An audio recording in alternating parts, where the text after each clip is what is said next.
rekli ste i malo pre, ću moći samo da objasnim ovo što sam tražio. Dakle, Ustavni sud je za vojne penzionere presudio nakon odlaska bivše vlasti, tako da mi nismo bili u mogućnosti da to platimo.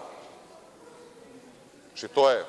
Gospodine ministre Vujoviću, mogu samo da mi posvetite 2 minuta pažnje, da mi pojasnite neke stvari.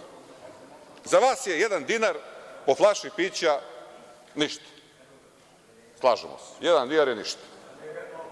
Ali imamo ovakvu situaciju. Penzioner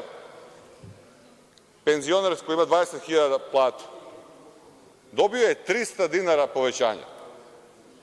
To je 10 dinara dnevno.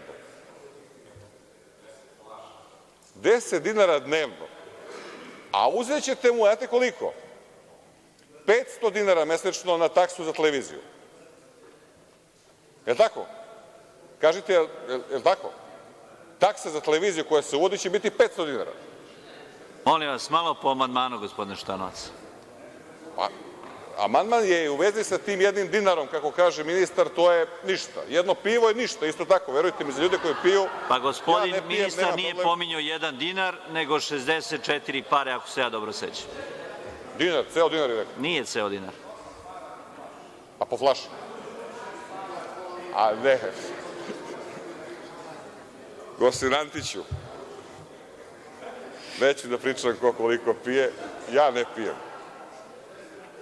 Znači, nije, ljudi, sad ovde se mi malo smejemo, kasno je. Ministre, taj 1 dinar je čudo.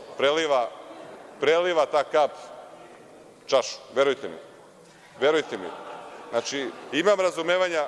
Vreme, zahvaljujem, gospodine Šutanovac.